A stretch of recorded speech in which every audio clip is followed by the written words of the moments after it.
तो हमारे पास एक लिमिट का क्वेश्चन है और ये यूपीएससी 2022 में आया हुआ है, जो अभी पिछली साल है ना गया हुआ है, अभी जिसका इंटरव्यू लग रहा था।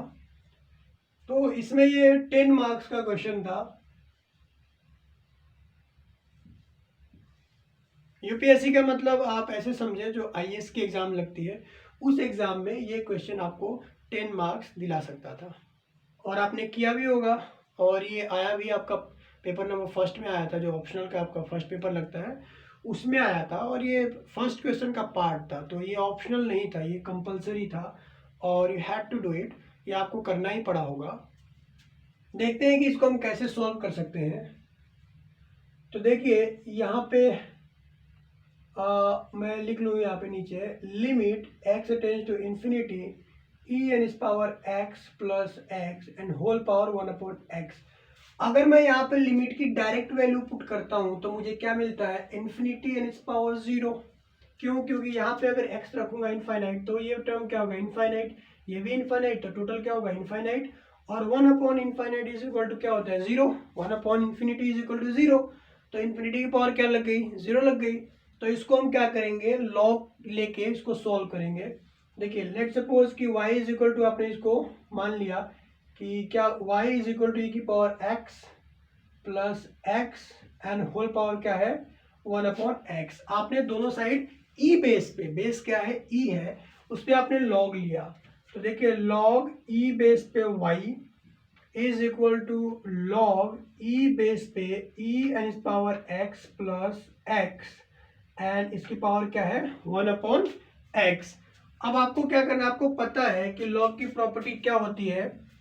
अगर लॉग हो ई बेस पे ए एन इस पावर बी, तो ये क्या होता है, बी लॉग ई बेस पे ए, यही तो होता है ना। अब इस प्रॉपर्टी से आप इसको ओपन करेंगे तो ये क्या होगा, लॉग ई बेस पे वाई इज इक्वल टू, ये क्या होगा, 1/x, ये मल्टीप्लाई में आ जाएगा ई, और किस बेस पे, लॉग ई बेस पे e n power x plus x. अब आपको क्या करना है, दोनों साइड का लिमिट लेना है। तो आप लिमिट लीजिए, limit x attends to infinity, और ये क्या हो गया, log y is equal to limit x attends to infinity, और ये क्या हो गया, लॉग बेस क्या है, e है, और e इज पावर x, और ये क्या हो गया, x, और अपॉन क्या हो गया, x। इधर तो आप जानते हैं कि इसमें क्या है, x का कोई टर्म आ नहीं रहा है, तो इधर क्या होगा, जस्ट लॉग ई बेस पे वाई बचेगा। और इधर देखिए आप, limit x tends to infinity, और ये लॉग ई बेस पे ई की पावर एक्स और एक्स, और अपॉन क्या हो रहा है, एक्स। ठीक है,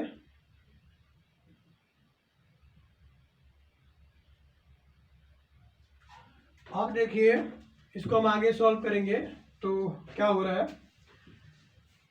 यहाँ पे देखिए, अगर आप लिमिट की वैल्यू रख रहे हैं तो इनफाइनाइट अपॉन इनफाइनाइट मतलब इन्फिनिटी अपॉन इन्फिनिटी बन रहा है। कौन सा रूप बन रहा है आपका, इन्फिनिटी अपॉन इन्फिनिटी। और जब ये ऐसा कोई कंडीशन बनता है तो हम कौन सा लॉ लगाते हैं, एल हॉस्पिटल लॉ। तो एल हॉस्पिटल लॉ से देखिए क्या होता है, ये लॉग ई बेस पे y is equal to limit x attends to infinity. और एल हॉस्पिटल लॉ क्या कहता है कि ऊपर वाले को डिफ्रेंशिएट कीजिए और नीचे वाले को नीचे डिफ्रेंशिएट कीजिए। तो मैंने इसका डिफ्रेंशिएशन प्राप्त किया विद रिस्पेक्ट टू एक्स, तो वो मुझे क्या मिला, 1/e एन इस पावर एक्स प्लस एक्स, और इसका मैंने मल्टीप्लीकेशन किया इसके इंटीग्रेशन से, तो ये क्या हो गया, इंटीग्रेशन ही डिफ्रेंशिएशन से, तो e एन इस पावर एक्स, और ये क्या हुआ, 1। और नीचे का देखेंगे तो वो क्या हो जाएगा, 1 ही हो जाएगा। आगे और सॉल्व करेंगे तो क्या होगा, लॉग ई बेस क्या है, ई और वाई, और यहाँ पे क्या हो जाएगा, limit x tends to infinity, और ये क्या होगा, e's power x plus 1 upon e's power x plus x, ये आ गया। अभी भी देखिए इन्फिनिटी रखने पे क्या बन रहा है, फिर से इनफाइनाइट, यही रूप बन रहा है ना।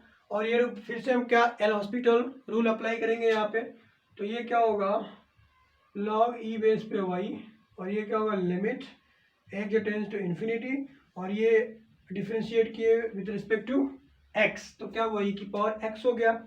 नीचे E S power x plus one. फिर से अभी भी ये क्या बन रहा है, यही बन रहा है ना, तो फिर से हम क्या करेंगे, डिफ्रेंशिएट करेंगे विद रिस्पेक्ट टू एक्स। तो ई एस पावर वाई, ये क्या होगा, limit x tends to infinity, और अब ऊपर क्या बन गया, ई एस पावर एक्स, और नीचे भी क्या बन गया, ई एस पावर एक्स, और ये टोटल क्या हो जाएगा, वन। मतलब आपको क्या मिल गया, लॉग ई, बेस क्या है e, and y is equal to one. मतलब वाई इज इक्वल टू आपको क्या मिल गया, ई एन पावर वन, मतलब ई, तो वाई इज इक्वल टू क्या आ गया, ई। तो ये आपका आंसर है।